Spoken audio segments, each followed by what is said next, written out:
o valor de um sorvete, o preço de mais um sapato, o ingresso de uma balada. Você não precisa abrir mão de muito para ajudar quem precisa. Em 2015, as pastorais sociais realizaram mais de 50 mil atendimentos. Crianças, adolescentes, idosos e milhares de famílias. Eles precisam de nós e nós precisamos de você. Confio na sua ajuda. Cristo Rei abençoe você.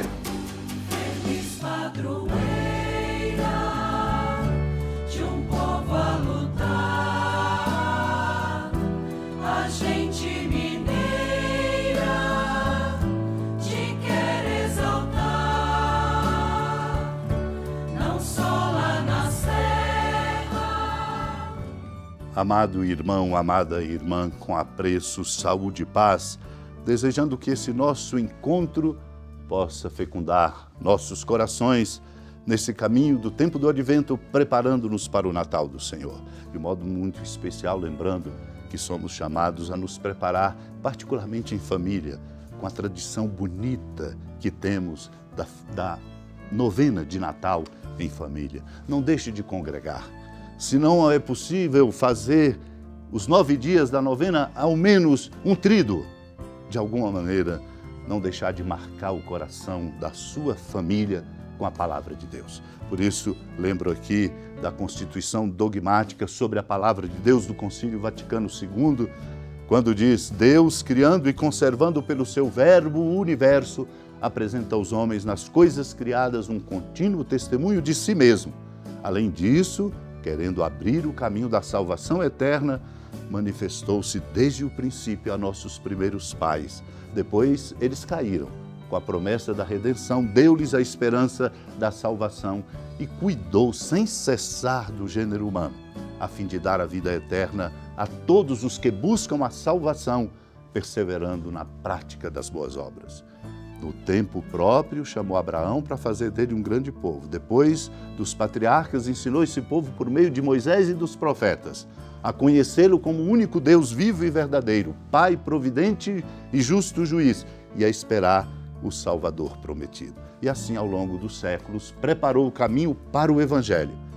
Mas depois de ter falado muitas vezes, de muitos modos, por meio dos profetas, nestes dias que são os últimos, falou-nos por meio do Filho. Enviou o Filho, com efeito, o Verbo eterno, que ilumina todos os homens para habitar entre os homens e dar-lhes a conhecer os segredos de Deus. É por isso que nós temos que acolher a palavra e proclamá-la, como agora fazemos de coração e na fé. Depois que os mensageiros de João partiram, Jesus começou a falar sobre João às multidões. O que fostes ver no deserto? Um caniço agitado pelo vento? O que fostes ver? Um homem vestido com roupas finas?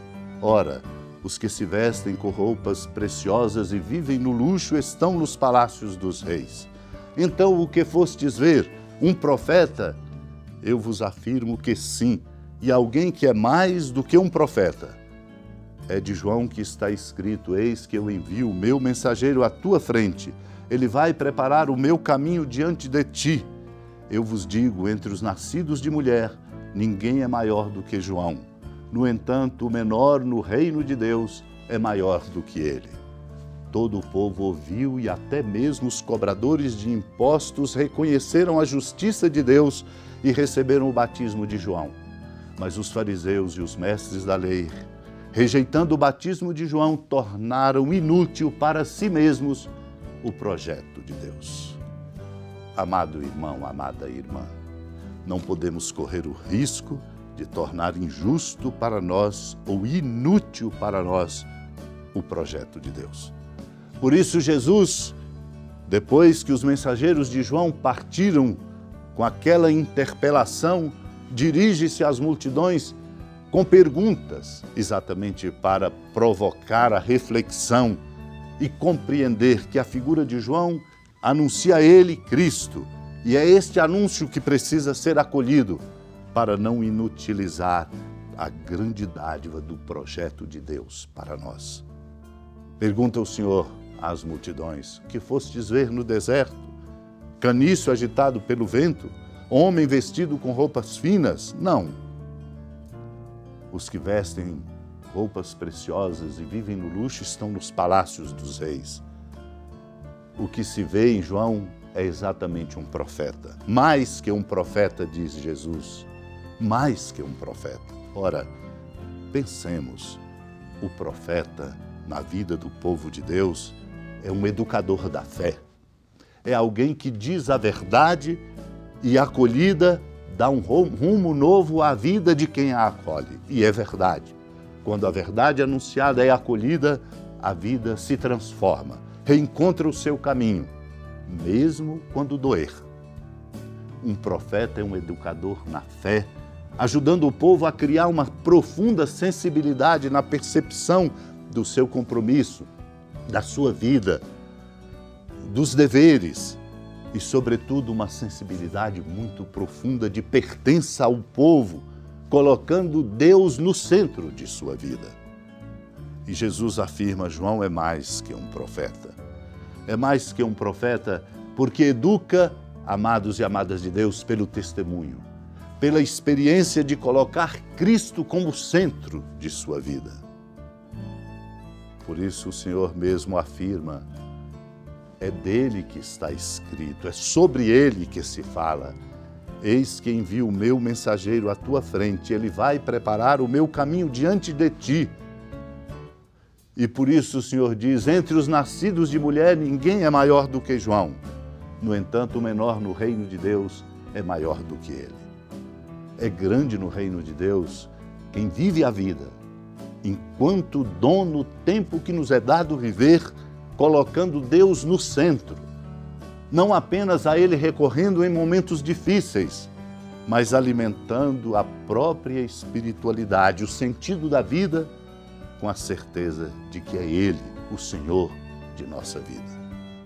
O povo ouviu, também cobradores de impostos, e tendo ouvido este anúncio, reconheceram a justiça de Deus e receberam o batismo de João, começaram uma vida nova.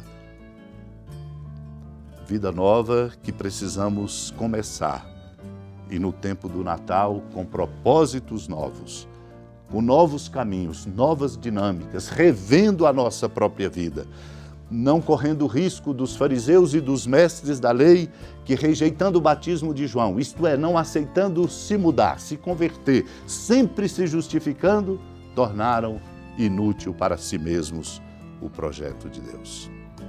Para que isso não aconteça, amados e amadas de Deus, precisamos acolher a palavra e nos deixar interpelar por ela. Aqui lembro também da palavra do Concílio Vaticano II, falando da palavra de Deus, para lembrar-nos sempre e assim nos abrirmos. Veio o Filho, o Verbo eterno, que nos ilumina, para habitar no meio de nós e nos dar a conhecer os segredos de Deus. O Natal é tempo de conhecer os segredos de Deus. Conhecendo os segredos de Deus, nossos corações se alargam e encontramos o verdadeiro rumo e sentido da nossa vida. Supliquemos essa graça, sobretudo a graça de sermos fortalecidos nesta procura.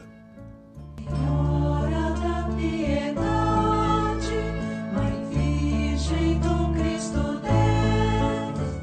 Lembrai-vos, ó piedosíssima Virgem Maria, que nunca se ouviu dizer que alguém daqueles que, tendo recorrido à vossa proteção, implorado a vossa assistência e reclamado o vosso socorro, tenha sido por vós desamparado. Animado com igual confiança, a vós recorro, ó Virgem das Virgens, e gemendo sob o peso dos meus pecados, me prostro a vossos pés. Não desprezeis as minhas súplicas, ó Mãe do Verbo encarnado, mas dignai-vos de as ouvir propícia e de me alcançar o que vos peço. Amém. Feliz padroeira de um povo a lutar, a gente mineira te quer exaltar, não só lá na serra, tu és esplendor de toda esta terra.